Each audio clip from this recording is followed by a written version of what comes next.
মনে হয় স্বরাষ্ট্রমন্ত্রী আইনের ব্যাখ্যা না দিয়ে আইনমন্ত্রী আইনের ব্যাখ্যা দিবেন। স্বরাষ্ট্রমন্ত্রীর এসবে মনোযোগ দেওয়া দরকার। স্বরাষ্ট্রমন্ত্রীর মনোযোগ দেওয়া দরকার।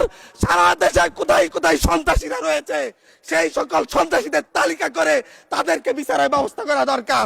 স্বরাষ্ট্রমন্ত্রীর উচিত ধন্যবাদ মাননীয় সদস্য। নেতা কর্মীরা হত্যার শিকার হয়েছে তাদের বিচারের ব্যবস্থা করা দরকার। ধন্যবাদ মাননীয় সদস্য। এই ইলেকশনে ভোট ডাকাতি দেখেছি, আমার ঘাড়ে বড় হামলা করা হয়েছে। আমি কি এই ইলেকশনের জন্য নিজের রক্ত জড়িয়েছি? আমি আজকে স্বরাষ্ট্রমন্ত্রী আছেন, মাননীয় প্রধানমন্ত্রী আছেন, আমি এখানে প্রশ্ন করি আমি কি রক্ত জড়িয়েছি? আমরা রক্ত জড়িয়েছি বলে আপনারা আজকে সংসদে প্রধানমন্ত্রী স্বরাষ্ট্রমন্ত্রী হয়েছেন। রক্ত ঝরার পরে রক্ত জড়িয়ে গুলিবিদ্ধ হয়ে 3 দিনের মাথায় গুলিবিদ্ধ হয়ে দয়া করে থামুন মাননীয় সংসদ সদস্য, আপনার বক্তব্য অব্যাহত রাখুন। 144 ধারার মধ্যে আবার নিজেই গুলিবিদ্ধ পা দিয়ে বের হয়ে গিয়ে সংবাদ সম্মেলন করে বলেছি আবার রাস্তায় নামুন, হাসিনা প্রতিহত হতে হবে। আমরা বলেছি নতুন বাংলাদেশ দিব। আমরা নতুন বাংলাদেশ আবার প্রতারণার রাজনীতি দেখতে চাই না, প্রবঞ্চনার রাজনীতি দেখতে চাই না। যেই গণভোটের পক্ষে আমাদের মাননীয় প্রধানমন্ত্রী প্রচারণা চালিয়েছেন, যে আদেশের পক্ষে মাননীয় সরকার দলীয় সংসদ সদস্যরা প্রচারণা চালিয়েছেন, আজকে এখানে এসে কেন এটা নিয়ে আবার দীর্ঘ আলোচনা হতে হবে? আমরা 90-এর গণঅভ্যুত্থানের কথা বলে যাই নাই। 3 জোটের রূপরেখা হয়েছে, বাংলাদেশ গণতান্ত্রিক ভাবে উত্তীর্ণ হবে কথা দেওয়া হয়েছিল, কিন্তু 94 সালের মাগুরার নির্বাচন কারা আয়োজন করেছিল? কারা 94 সালে মাগুরার নির্বাচন আয়োজন করেছিল?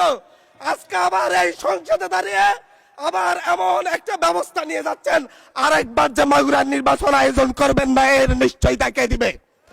এর নিশ্চয়তা কে দিবে? আমি আমার সবচাইতে কম বয়সী প্রার্থী হিসাবে নিজের প্রার্থীটা জমা দিয়ে এলাকায় গিয়েছি প্রচারণা করতে, 3বার হামলা শিকার হতে হয়েছে। আমি সংসদ সদস্য হিসাবে এলাকায় গিয়েছি, সেই জায়গায় আমার উপর হামলা করেছে, সরাসরি ভিডিওতে দেখা গিয়েছে। অস্ত্র নিয়ে, দেশীয় অস্ত্র নিয়ে আমাকে কোপাতে আসা হয়েছে। তারা কারা?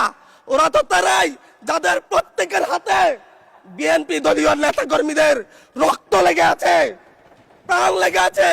এই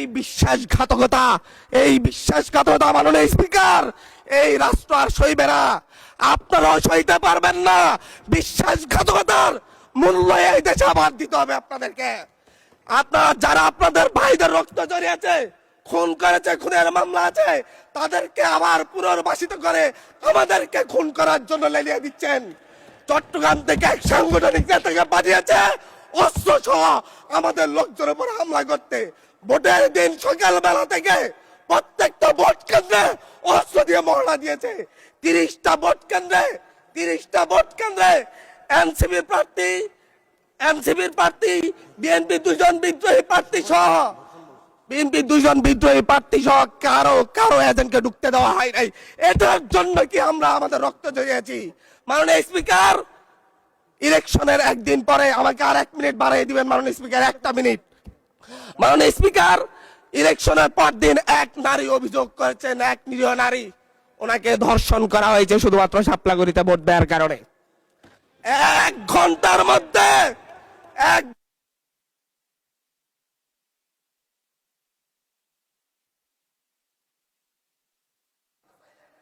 ধন্যবাদ মাননীয় সংসদ।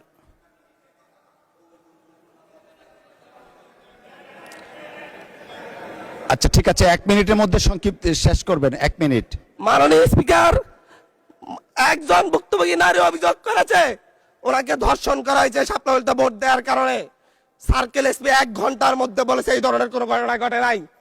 আজকে 42 দিন পার হয়েছে, এখনো ডিএনএ রিপোর্ট আসে নাই। মামলা নিতে 3 দিন দেরি হয়েছে। সিভিল সার্জন অফিস তদন্ত কমিটি করে দিয়েছে, তদন্ত কমিটির রিপোর্ট জমা দিয়েছে, ভুক্তভোগী নারী জানে না তার তদন্ত রিপোর্ট কি এসেছে। এই ভয়াবহ পরিবেশ তৈরি কারা করছে? আমার মনে হয় স্বরাষ্ট্রমন্ত্রী আইনের ব্যাখ্যা না দিয়ে আইনমন্ত্রী আইনের ব্যাখ্যা দিবেন। স্বরাষ্ট্রমন্ত্রীর এসবে মনোযোগ দেওয়া দরকার। স্বরাষ্ট্রমন্ত্রীর মনোযোগ দেওয়া দরকার। সারা দেশে কোথায় কোথায় সন্ত্রাসীরা রয়েছে সেই সকল সন্ত্রাসীদের তালিকা করে তাদেরকে বিচারের ব্যবস্থা করা দরকার। স্বরাষ্ট্রমন্ত্রীর উচিত ধন্যবাদ মাননীয় সদস্য। নেতা কর্মীরা হত্যার শিকার হয়েছে তাদের বিচারের ব্যবস্থা করা দরকার। ধন্যবাদ মাননীয় সদস্য।